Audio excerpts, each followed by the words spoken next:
Welcome and hello. This is a video tutorial on HEC HMS, and in this lesson, I'm going to be covering meteorological models, specifically shortwave radiation. This is going to be part one, where we'll talk about the first few methods, specifically the Bristow-Campbell method, FAO 56, Hargreaves, and gridded Hargreaves methods. Shortwave radiation is energy produced by the sun exclusively associated with daylight hours. The energy arrives at the top of the Earth's atmosphere with a flux having the units of power per area, such as watt per meter squared, and it's assumed to be a constant value. What I have on the map here is a basin model. So I've got a watershed, just two sub-basins inside a single basin, one and two. And then below that, I've included a meteorological model, which I will assign to, yes, basin one. Shortwave radiation is only required under certain circumstances. The first is if the evapotranspiration right here is one of the following: Penman Monteith, Priestley Taylor, Hargreaves, or Hammond, or if the subbasin, any subbasin in the basin, uses a snow method that is energy budget or gridded energy budget. So if either of those conditions are met, then the solar radiation inside the meteorological model for shortwave radiation would need to be specified. These methods here range from simple to complex. Shortwave radiation is reflected from the clouds and the atmosphere, and that albedo decimal is also a reflection from the land surface itself. But any extra radiation that isn't reflected somehow is absorbed to the land, and the remaining shortwave radiation is available to drive hydrologic processes such as evapotranspiration and snowpack melting. So let's go ahead and get started and look at these methods. First is the Bristow-Campbell method. So when I select that option for shortwave in the meteorological model, I now see Bristow-Campbell show up here as a node in my Watershed Explorer. And then also down below, if I expand each of the subbasins, I see Bristow-Campbell here as well. The temperature range throughout the day would indicate the solar radiation based on cloudiness. So if there's a large temperature variation throughout the day, it's assumed that there's fewer clouds, and that means there's more solar radiation. I'm going to bring up the equation here for Bristow-Campbell. This is in the HMS Technical Users Manual, among other locations. The solar radiation here on the left is equal to a clear sky radiation index times a value which would be between 0 and 1, where this B and C are coefficients, and then we also have a temperature range here. The value of B is typically between 0.02, and then the C coefficient is around 2.4. Let's go ahead and click on one of these subbasins. Now, the parameters we need to provide values for are shown here. Transmittance is the first one, and it's set to 0.7 as a default value. The transmittance is the fraction of solar radiation that passes through the atmosphere and reaches the Earth's surface. So at nighttime, this would be 0, but during the day, it would be between 0 and 1. For instance, on a very cloudy day, it would be probably 0.1 to 0.3. If it's partially cloudy, that could be like a 0.3 to 0.6. And then this value on a clear day would be somewhere between 0.6 and 0.9. The next field down is the exponent, about 2.4. I'm just going to leave it at that. That's the default value, and I probably wouldn't change that unless I had full understanding and good reason to change it. After that, we have the 12 months of the year, January through December, and this is asking for an average temperature range of daily temperatures in degrees Fahrenheit because I'm using the English unit system. So this is an average monthly temperature range. So I would say maybe like 20, 24. I'm just making up some numbers here, 27 and then 29, typically a larger range as we approach summertime.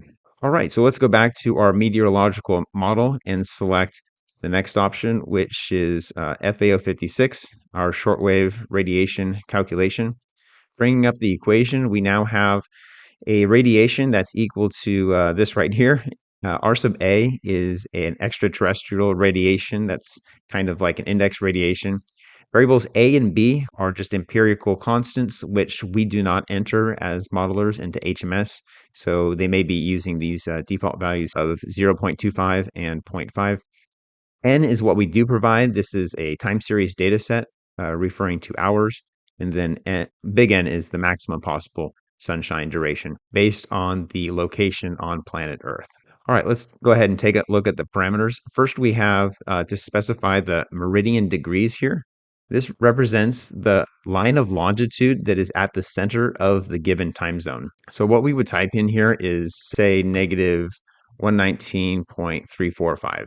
I currently have my program settings set to decimal degrees, but if you had it set to degrees, minutes, seconds, then you can just change that in the program settings and it would be negative 119, something like that. Okay, so remember, negative longitude is for the Western Hemisphere. I'm going to change that back. Again, I did that quick the first time. It was in Tools, Program Settings, and then this first tab here, the General tab, you can change the latitude, longitude settings just like that. All right, so this is true for the entire all the subbasins. So it's a meteorological wide parameter. But then within each subbasin, we need to specify the sunshine gauge. It's a time series data set. So let's just go ahead and add it. I'll go Components, Time Series Data Manager.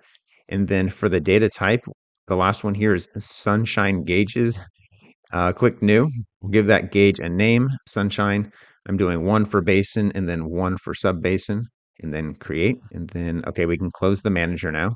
And I'm in subbasin 1 here, so I could just select that. To define the actual data for that Sunshine gauge, we'll come up here to the Watershed Explorer and click on our Sunshine gauge. And now we have a time series data set that we need to define. So if I expand to show the time window here, I can define the time window, and this should overlap the actual time window of the simulation. And then in the time series gauge, we have whether it's manual entry, the units, and which would always be hours, and then the time interval. I'll just make it 1 hour. For the table data, we would type in for each hour the number of hours of sunshine. The sunshine hours are defined as the number of decimal hours per full hour where the shortwave radiation exceeds 120 watts per square meter. So once you have the numbers, you would type that in, you'd save it or paste it in, and then that would be applied to the selected subbasin. Okay, let's go back to our meteorological model. And then for the last couple shortwave radiation methods, we're going to talk about Hargreaves and gridded Hargreaves. So I'm going to go ahead and select Hargreaves for now, even though I'm going to talk about them together. The gridded Hargreaves method is the same as the Hargreaves method, except that the Hargreaves equations are applied to each grid cell using separate boundary conditions instead of an area averaged value over the entire subbasin. These Hargreaves method calculate the solar radiation based on the solar angle from each time interval of the simulation and some temperature statistics and an empirical coefficient. So if we're using this Hargreaves solar radiation shortwave method, then we also need to specify a temperature method for our meteorological model. We can't just leave it at none because our radiation is based on certain temperature statistics. Let's go ahead and bring up that equation for Hargreaves. So our radiation is based on a coefficient times the what's called extraterrestrial radiation without any interference times the difference between the mean maximum temperature and mean minimum temperature. So at this point within the shortwave radiation parameters, we're not entering any temperature data. That's taken care of over in the temperature module. But here we still need to enter the meridian degrees like we did with FAO 56. This refers to the line of longitude that is at the center of the given time zone. However, if the basin model expands multiple time zones, then enter the central meridian for the time zone containing most of the basin drainage area. And then also this coefficient. This coefficient, K, which we saw in the equation, has a default value of 0.1267. This is what it's set to as a default for English units. And there's a different number for metric units, but I would just go ahead and leave that coefficient as it is, unless you have good reason to change it. All right, well, that was it for this first lesson on solar radiation. What we talked about were the first 4 methods here for shortwave radiation. That was the Bristow-Campbell, FAO 56, Hargreaves, and gridded Hargreaves.